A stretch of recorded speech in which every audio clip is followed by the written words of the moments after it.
jusqu'à aujourd'hui, je voyais le code un peu comme un outil en fait. Je voyais le code comme un outil et j'avais déjà entendu parler de gens qui disaient que le code c'était un peu comme de l'art et qu'il fallait faire attention, qu'il fallait bien coder et tout, et qui voyaient ça en fait comme un, je sais pas, comme une œuvre d'art, tu vois. Et moi j'ai toujours été en mode, ouais, c'est un peu abusé en fait. Une œuvre d'art, bon le code c'est cool, mais de là à en faire un truc artistique, c'est peut-être un peu abusé.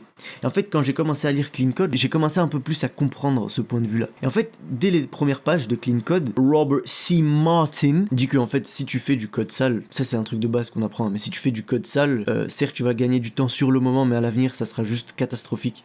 Et en fait, il donne plein de petits exemples au début, et c'est des choses que je retrouve aujourd'hui, tu vois. C'est des choses que j'ai pu expérimenter entre guillemets avec mes quelques petites années d'expérience, mais c'est des choses aussi dont je me rends compte que je fais sur mon application actuelle et que je ne devrais pas faire. Et c'est des choses que quand je les ai faites, je me suis dit ah ça c'est pas ouf en vrai. Vaudrait peut-être mieux pas que je fasse ça comme ça, mais vas-y on laisse ça pour plus tard. Et c'est typiquement ce qu'il dit dans le livre au début, et c'est des choses sur lesquelles je ne suis pas revenu, parce que c'est des détails, mais en fait les détails ont une énorme importance, parce que chaque petit détail compte. Et je suis pas encore arrivé au moment où je vais dire que le code c'est de l'art, tu vois.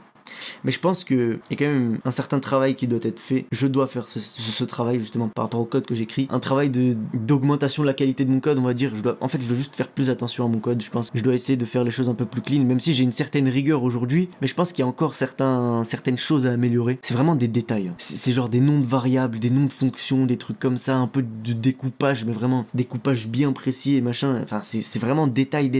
Mais je pense que c'est important et je pense que c'est ce qui va faire la différence. Parce que, par exemple, aujourd'hui, là, vu que j'ai une certaine rigueur, j'arrive à modifier des fonctionnalités et ajouter des fonctionnalités assez facilement sans casser mon application. Mais je sais qu'il y a 1 ou 2 ans, quand je venais de commencer à coder en mobile et quand je venais de commencer à vraiment me mettre dans le code à côté des cours, bah en fait, c'était pas du tout comme ça. Chaque fonctionnalité que je mettais, ça pétait tout, le code était dégueulasse. Et en vrai, je pense que je vais vous faire une vidéo où je reviens sur mon ancien code, ça peut être marrant. Dites-moi ce que vous en pensez en commentaire. Et comme ça, en fait, je vous montre l'évolution un peu et puis je vous parle aussi surtout des design patterns et des choix techniques que je fais pour mon application. Ça peut peut-être vous aider, j'en sais rien.